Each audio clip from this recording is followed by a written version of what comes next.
এই জাতির রাইজিং এবং অবনতি, উন্নতি আর অবনতি কেন হয় আমি বলি।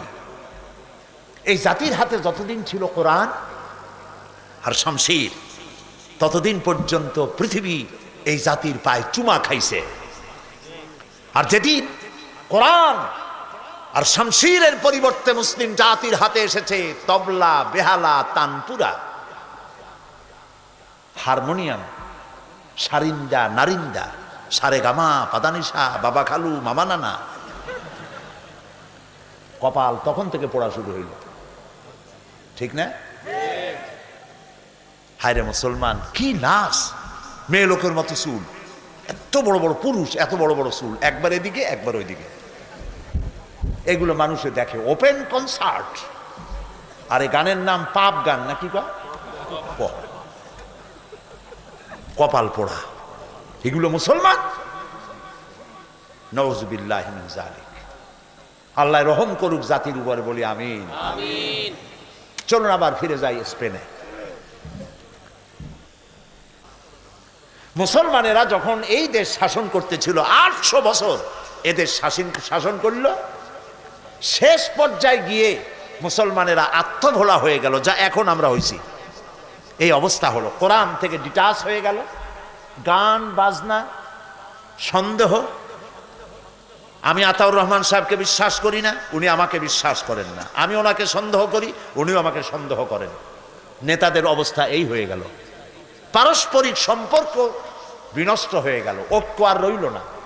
ইসলামের মধ্যে মন গড়া অনেক কিছু চালু হয়ে গেল, যা এখন হয়েছে আমাদের দেশে। এই অবস্থা যখন হলো, তখন রানী ইসাবেলা তখন ক্ষমতায় ছিলেন। রানী ইসাবেলা তিনি অতর্কিতভাবে সাম্প্রদায়িক হামলা শুরু করে দিলেন। মুসলমানেরা ছিল বিক্ষিপ্ত, যুদ্ধের জন্য প্রস্তুত ছিলেন না। শুরু হলো মুসলমানেরা দৌড়াইতে লাগলো। রানী ইসাবেলার থেকে ঘোষণা করা হলো যে মসজিদের ভিতরে যারা আশ্রয় নেবে তাদেরকে নিরাপত্তা দেওয়া হবে, আর মুসলমান নারী আর শিশুদের জন্য ভূমধ্য সাগরে জাহাজ রাখা হয়েছে, যারা জাহাজে উঠবে তাদেরকে নিরাপত্তা দেওয়া হবে, তাদেরকে মরক্কো পৌঁছে দেওয়া হবে।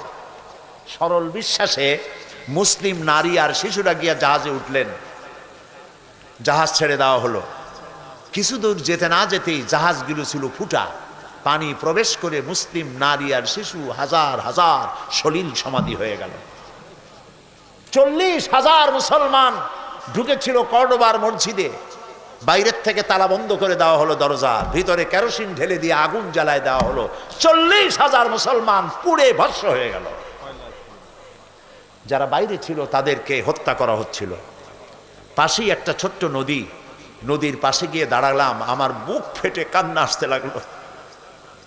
সেই নদী যেখানে মুসলমানদেরকে কেটে কেটে ফালানো হচ্ছিল, মুসলমানদের রক্তে দরিয়া লাল হয়ে গেল। পাশেই ছিল মুসলমানদের রক্তে গড়া লাইব্রেরি, লক্ষ লক্ষ কিতাব, কোরআন, হাদিস, বিজ্ঞান, দর্শন দিয়ে সমৃদ্ধ রিচ লাইব্রেরি।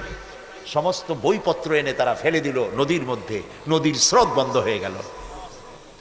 আমেরিকা, ইউরোপ সভ্যতার দাবিদার, এরা সভ্য।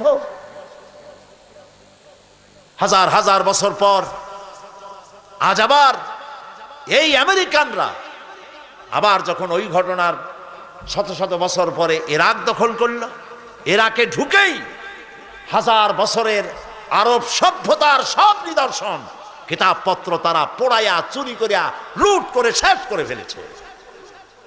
এরা কোনো সভ্য জাতি নয়। পৃথিবীতে সভ্যতার দাবি করতে পারে কেবলমাত্র একমাত্র ইসলাম আর ইসলাম। আহা, মুসলমান শেষ হয়ে গেল। যেই দিন এই ঘটনা ঘটলো সেদিন ছিল এপ্রিলের 1 তারিখ। আর আমার দেশের মুসলমানেরা কলেজে, বিশ্ববিদ্যালয় এপ্রিল ফুল পালন করে।